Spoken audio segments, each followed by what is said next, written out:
Hello दोस्तों, सभी को राधे राधे। जीआरजी में आप सभी का स्वागत है। आज हम लोग पाठ्यक्रम विकास एवं आकलन यानी बीएड सेकेंड ईयर के पेपर 2 जो है उसके 15 नंबर टॉपिक तक हम लोग पिछले वीडियो में कंप्लीट कर चुके हैं। और नेक्स्ट हमारा जो टॉपिक है 16 और टॉपिक का नाम है सहगामी समूह और शिक्षक द्वारा शिक्षण दक्षता का आकलन व छात्र द्वारा स्व आकलन। दोस्तों, इसी से रिलेटेड हम लोग क्या करेंगे, क्वेश्चन देखेंगे। किसी भी व्यवसाय हेतु दक्षता प्राप्त करने के लिए किसका होना आवश्यक है? तो ध्यान रखिएगा, स्किल रहेगा तभी आप किसी भी व्यवसाय में दक्षता प्राप्त कर सकते हैं। नेक्स्ट आइए दोस्तों, शिक्षण व्यवस्था किसके सैद्धांतिक ज्ञान को व्यवहार में किसके, तो ध्यान रखिएगा यहाँ किसकी बात कर रहा है, यानी शिक्षकों के सैद्धांतिक ज्ञान को किसी में व्यवहार में डालता है। नेक्स्ट आइए दोस्तों, आज के शिक्षक के सामने कैसा दायित्व है?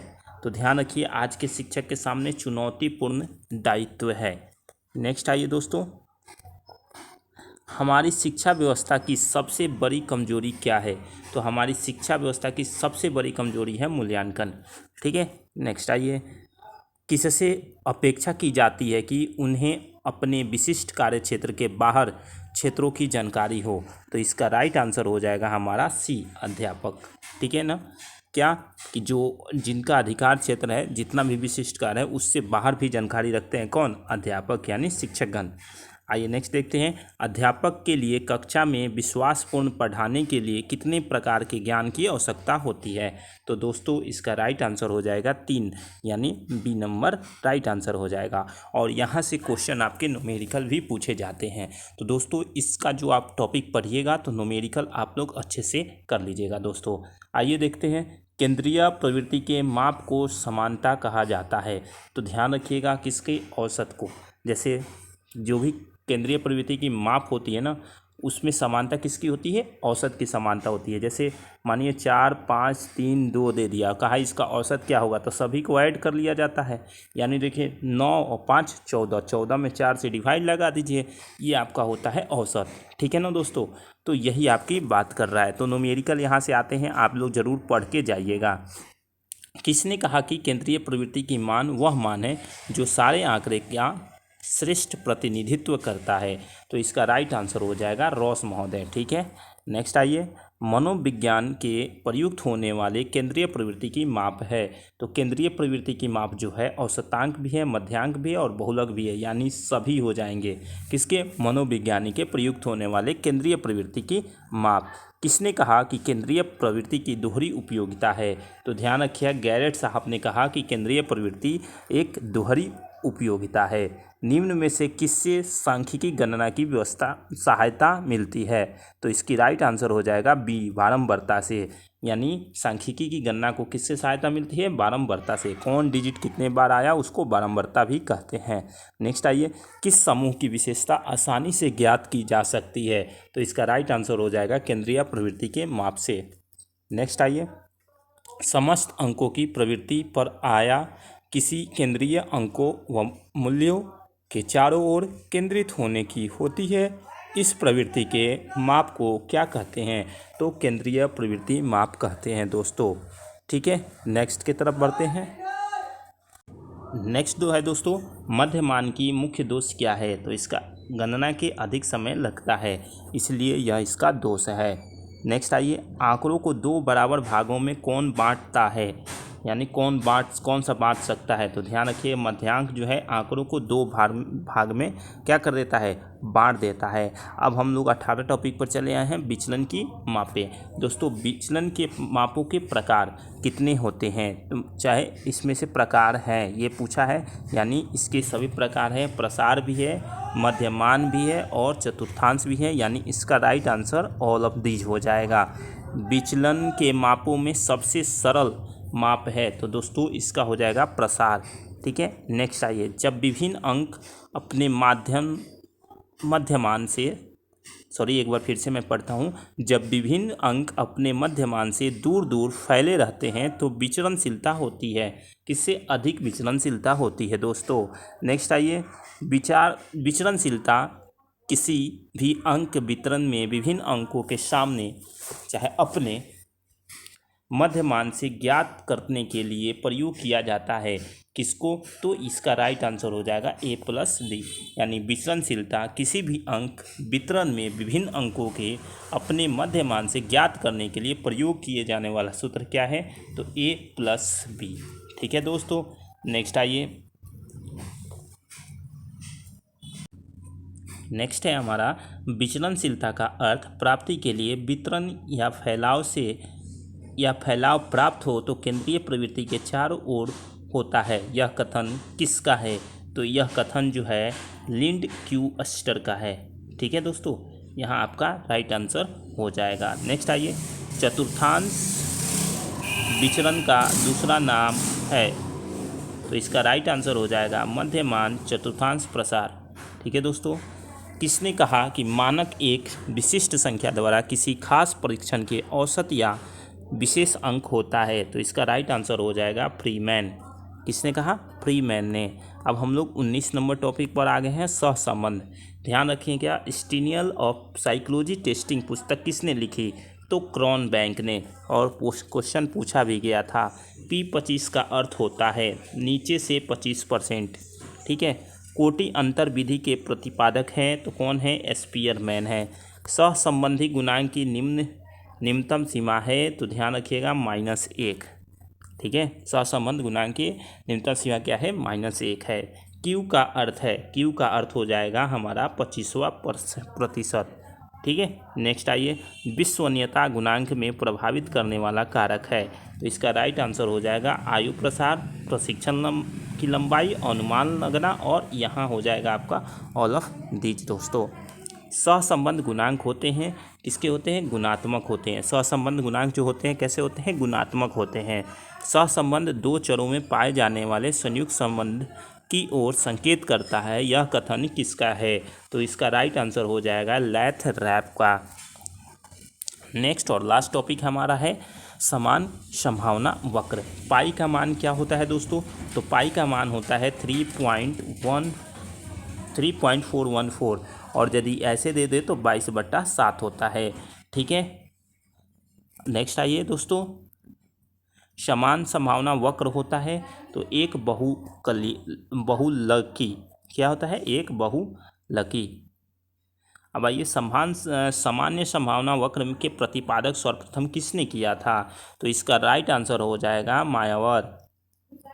ठीक है, नेक्स्ट आइए दोस्तों, सामान्य संभावना वक्र की आकृति किस प्रकार की होती है? तो घंटाकार आकृति की होती है। नेक्स्ट आइए दोस्तों, समान संभावना वक्र होते हैं, कैसे होते हैं समान संभावना वक्र? तो वह होते हैं अक्ष के समांतर। अब हम लोग एक्स्ट्रा कुछ क्वेश्चन देखते हैं। आइए दोस्तों, जल्दी जल्दी, किस शिक्षा के अंतर्गत मनुष्य के मानवीय गुणों को विकास किया जाता है? तो ये हो जाएगा उदार शिक्षा के तहत। नेक्स्ट आइए दोस्तों, उदार शिक्षा का कार्य उच्च सामाजिक संस्कृति की सहायता करता है। किसने कहा था? एंडरसन साहब ने कहा था। उदार शिक्षा का क्षेत्र है दोस्तों, इसका व्यापक क्षेत्र है। उदार शिक्षा के क्षेत्र में अंतर्गत कौन नहीं आता है दोस्तों? तो विज्ञान नहीं आता है। 3 चीज़ आते हैं, कला, दर्शन और साहित्य, ये 3 चीज़ आते हैं, लेकिन विज्ञान नहीं आते हैं।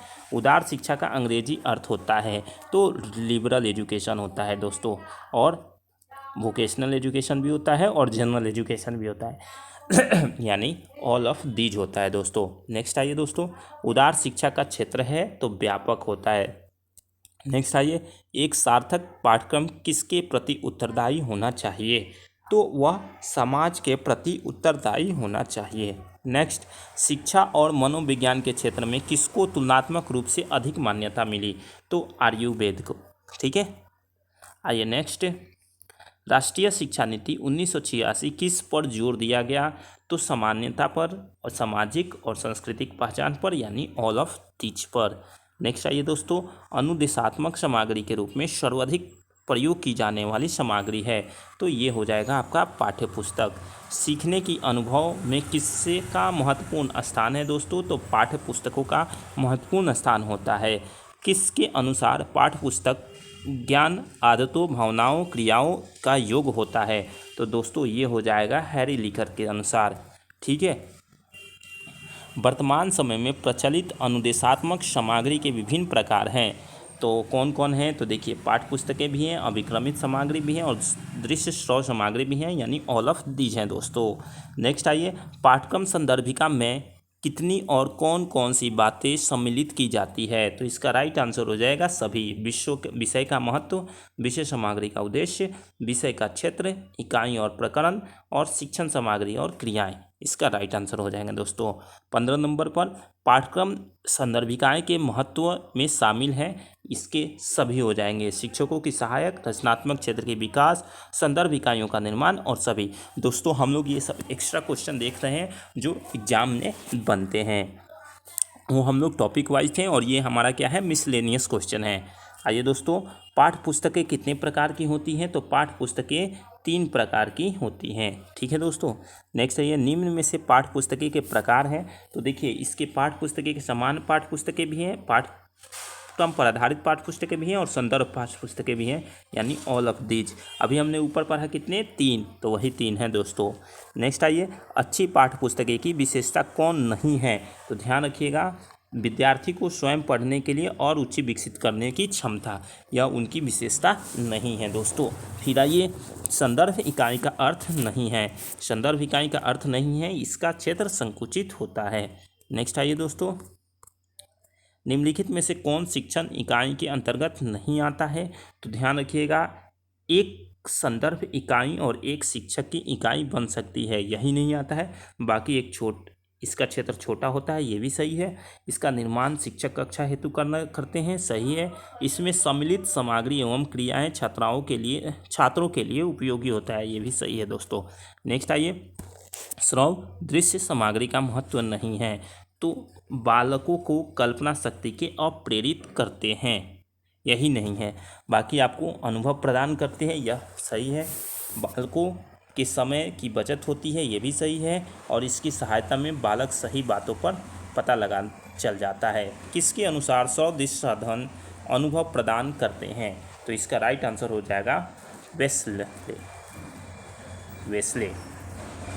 नेक्स्ट आइए दोस्तों, किसको बाल साहित्य सामग्री कहा जाता है, तो इसका राइट आंसर हो जाएगा छोटी उम्र के बालकों को सिखाए जाने वाले उपयोग को। नेक्स्ट आइए, चिल्ड्रन बुक ट्रस्ट की स्थापना किसने किया, तो इसका राइट आंसर हो जाएगा V.K. शंकर पिल्लाई। ठीक है दोस्तों, तो ये रहा हमारा आज का टोटल टॉपिक कंप्लीट। और आप इसका सब्जेक्टिव जिनको टॉप लग रहा है इस पे मैसेज कर दें,